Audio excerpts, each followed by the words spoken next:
last time against Colorado, you guys shut down Xavier Johnson. Now he's become one of the better players in the Pac-12. How does the strategy with him change, and what do you have to address? Well, you've just got a very good player who's very confident right now.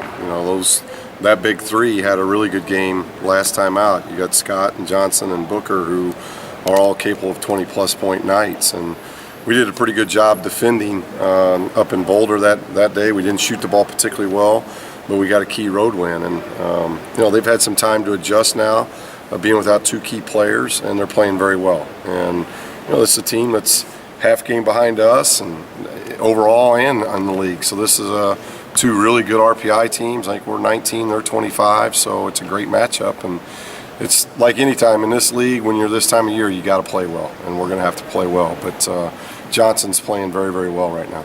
How's Bryce doing with the ankle? Seems to be good. Practiced really well yesterday. Everybody was healthy yesterday, and so he's responded very well from that. Your team loses a guy like Spencer and everything. There's pretty much it usually goes two different ways drastically.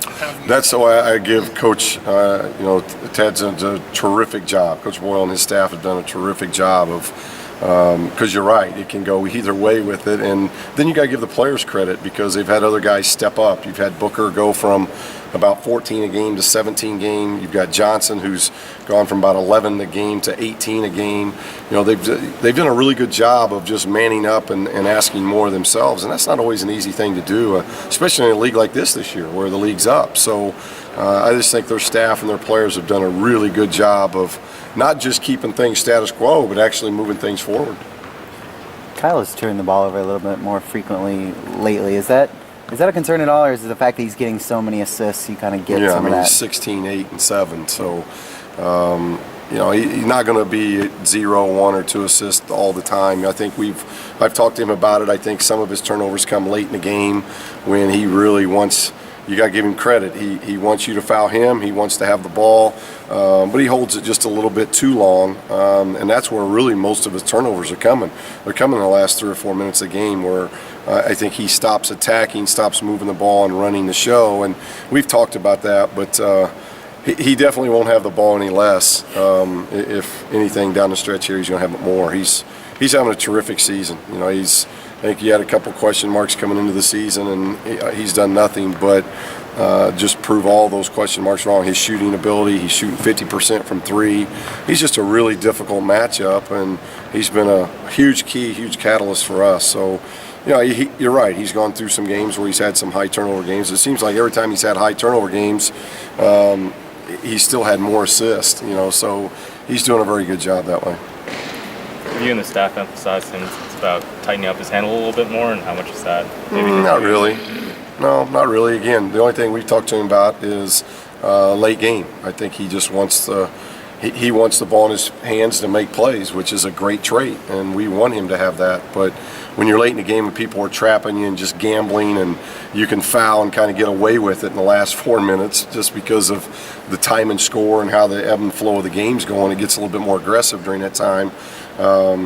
Those are the things we've really talked to him about it. But his in-game play has been terrific.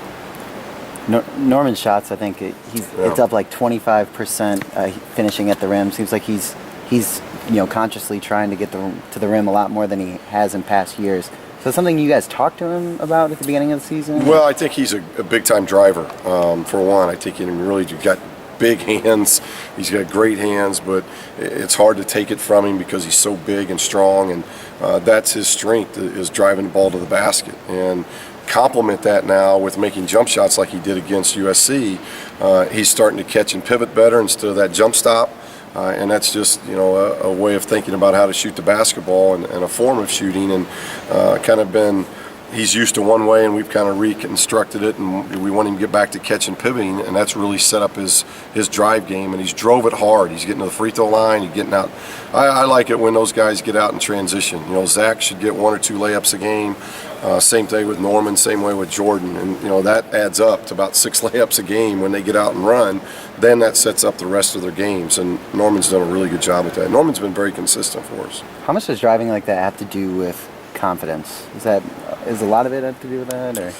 No, I think you just know what your strengths are, and you always want to play to your strengths. And whether that's foul shooting, you want to learn how to get fouled. If that's 3-point shooting, you got to learn how to get yourself open to shoot 3-point shots. If it's driving or you're a post guy, you got to know what your strengths are. And I think Norman understands his greatest strength is, one, when he's in the open floor, and two, when he's driving the ball, attacking the rim. Then that sets up the other parts of his game because people start backing off of him, and now he's starting to knock down the jump shot. And if he starts knocking down the jump shot consistently, then you've got a guard that's got that full package, and obviously he's going to get better, and we're going to get better. When he's playing like this, do you try to get him the ball a little bit more maybe in this stretch since he's done so well and been so efficient lately? The ball just kind of moves. It's we don't really, we'll go to guys that are kind of hot and, in the flow and in the rhythm, and but we look at matchups probably more than anything else and who we want to exploit on the other team, because we got confidence in not just all of our guards, but those 8 guys that are playing. We got confidence that they can hurt people. We thought Dave and Travis could do some things on the perimeter against USC, and in the second half that happened. They really got to moving and made some shots and brought their bigs out on the floor, which I thought was going to help us. And so it's all kind of game to game. But obviously, if there's a player that's hot, you want to try to use him as much as you can. I think that's why you saw, that's how the minutes kind of flow. We stayed with that starting unit to start the second half a lot longer than we typically do. We went almost 9 minutes before we subbed in the second half, just because that group was on a really big roll. What's your feeling been on how the charge blocking foul has been called? That's always been one of the most difficult calls in the game. They've gone with the restricted arc now to try to help, and I don't know if that's help or hindered the situations. Officials would probably be better to ask with that, but it's just a really tough call. The new rules of emphasis is now once I start my movement, if you slide under, it's an automatic block. And I think getting consistency on that is always going to be a hard thing to do. That the official has to now look at, are the feet outside the arc? Were they there before I started my movement? All those type of things. There's a lot to look at with a game that's so fast and physical. With that, especially with that one charge that Jordan was called for at the end of that Oregon State game, was that one of those situations where it's kind of that gray area that rule is? Well, I think it was tough. We've talked to Jordan about it. I thought it was a great move on Jordan's part. I think he was by the defender, which was key, but I also thought he lowered his shoulder. And if you lower your shoulder, it brings in, it's always going to be a judgment call. And so when you lower your shoulder, you kind of bring that judgment into play. So it's a tough call. It could have gone either way, but I don't look at it as a bad call and that cost us anything. I think it was Jordan made a good play. If he makes that play again, we just said, hey, just go right to the rim, don't lower shoulder. But he made a great play. It wasn't anything other than him making a really good play, and the defender did a nice job of stepping in trying to take a charge.